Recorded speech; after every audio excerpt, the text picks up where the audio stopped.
शिक्षा मित्रों के जीवन में आई नई खुशियां। नए साल की शुरुआत में उत्तर प्रदेश के मुख्यमंत्री योगी आदित्यनाथ ने एक ऐसा शासनादेश जारी किया जिससे शिक्षा मित्रों के चेहरे पर मुस्कान आ गई। खास करके महिला शिक्षा मित्रों के लिए यह एक बड़ा तोहफा साबित हुआ। शासनादेश में शिक्षा मित्रों की समस्याओं का हल दिखाई दिया है, जिससे उनके जीवन में नई रोशनी आई है। लेकिन साथ ही यह सवाल भी उठ रहा है कि क्या शिक्षा मित्रों के नियमितीकरण और मानदेय वृद्धि के मुद्दे के साथ साथ जो अन्य उनकी मांगे थी उनके लिए भी शासनादेश जारी होगा। इस सवाल का जवाब देते हुए उत्तर प्रदेशीय प्राथमिक शिक्षा मित्र संगठन के प्रदेश अध्यक्ष ने साफ तौर पे बताया कि अब बंद दरवाजे खुल चुके हैं। शिक्षा मित्रों की बाकी मांगों के समाधान के लिए शासनादेश जल्द ही जारी किया जाएगा और इसके लिए संगठन पूरा प्रयास करेगा। प्रदेश अध्यक्ष का कहना है कि सरकार से उन्हें पूरी उम्मीद है और वे आश्वस्त हैं कि उनका संघर्ष रंग लाएगा। शिक्षा मित्रों के लिए ये एक बड़ी राहत की बात है, क्योंकि उनका मानना है कि उनका काम और समर्पण सही सम्मान का हकदार है। अब देखना यह होगा कि इस शासनादेश के बाद शिक्षा मित्रों की जो अन्य मांगे हैं उन पर कब तक कार्रवाई होती है। लेकिन एक बात तो तय है कि नया साल उनके जीवन में खुशियों का खजाना लेकर आया है। एक तरफ जहां पर इतने वर्षों बाद शिक्षा मित्रों के जीवन में खुशियां आई हैं, उनकी समस्याएं हल होती हुई नजर आई हैं, तो वहीं पे कुछ शिक्षा मित्रों का ये भी कहना है कि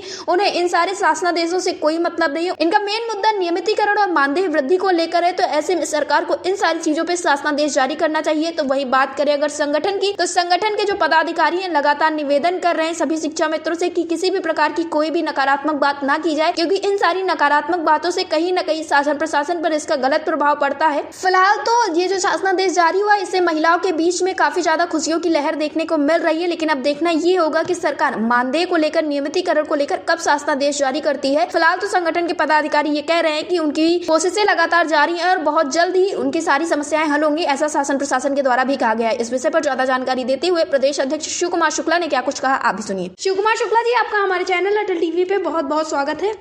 बहुत बहुत धन्यवाद आप सबको। शुक्ला जी, जैसा कि देखने को मिला कि शिक्षा मित्रों को लेकर 2 मांगों पर शासनादेश जारी हो चुका है, तो आप शासन प्रशासन को और शिक्षा मित्रों को क्या कुछ कहना चाहेंगे?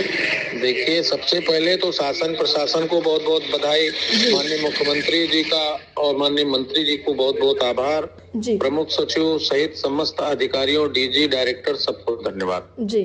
और ये जानिए कि ये सबसे बड़ा है कि जो अंतर जनपदीय महिलाओं का हो गया है, ये बहुत बड़ा आदेश है और इससे हमारे मूल विद्यालय अंतर जनपदीय मिलाकर के 50,000 लोग इससे लाभवंत होंगे। ये हमारा व्यवहारिक कठिनाई थी, पूरे जीवन में लोग बड़ा परेशान थे, ये उनका बहुत अच्छा हुआ है। इसके लिए पूरे प्रशासन को और साथ ही शिक्षा मित्र भाइयों बहनों के साथ अपने प्रांतीय पदाधिकारियों को, जनपदीय, मंडलीय और ब्लॉक स्तरीय सभी पदाधिकारियों को मैं बहुत बहुत बधाई देता हूँ जी।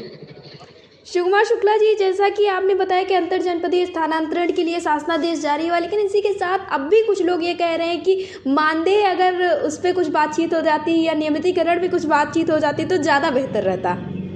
मानदेय बेहतर होगा, बहुत अच्छा होगा और जल्द ही उसका भी शासनादेश होगा। जो बंद दरवाजा था खुल गया है, तो उम्मीद रखें लोग और भरोसा रखें, समय दे, निश्चित ही समय के साथ सब कुछ अच्छा हो जाएगा और बहुत अच्छा हो जाएगा जी। शिव कुमार शुक्ला जी, जैसा कि आप लोगों की मांगों पर सहमति बनी है, जैसा कि जो अन्य मांगे उन पर भी, तो उन सारी चीजों के लिए आप लोगों के आगे के कार्यक्रम क्या कुछ होंगे? क्या आप लोग इंतजार करेंगे या फिर इसी तरह से पैरवी लगातार जारी रहेगी?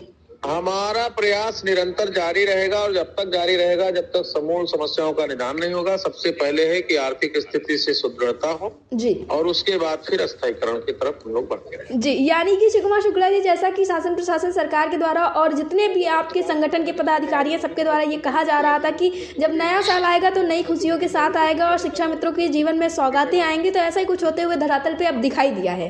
देखिए, 3 तारीख को नए वर्ष में 2025 में निश्चित रूप से अच्छा हुआ और जब हमने धरना समाप्त किया था 5 सितंबर का, तो लोगों में बड़ा हुआ था। आप लोग भी बड़ा हैरत में थे, परेशान थे। आप लोगों से भी लोग बयान के माध्यम से, अपनी वार्ता के माध्यम से शिकायत कर रहे थे, लेकिन वो हमारा बातचीत हुआ था माननीय मुख्यमंत्री से। उसी क्रम में 16 अक्टूबर को मुख्यमंत्री से हम लोग मिले भी और उसके बाद लगातार मंत्री जी से, प्रमुख सचिव से, आदरणीय श्री चंद्र शर्मा जी के माध्यम से, त्रिपाठी के माध्यम से, माननीय विधायकों के माध्यम से, भार्गव जी के माध्यम से, अनिल राजभर जी माननीय मंत्री जी के माध्यम से, हंसराज विश्वकर्मा जी के माध्यम से, तमाम जनप्रतिनिधियों के माध्यम से हम लोग अनुरोध मिलते रहे। तो उसी का परिणाम है कि आज ये अच्छा मौसम माहौल मिला है और नए साल में लोगों को तोहफा मिला है सरकार का और आगे फिर मिलेगा जी। शिव कुमार शुक्ला जी, अटल टीवी से जुड़ने के लिए धन्यवाद।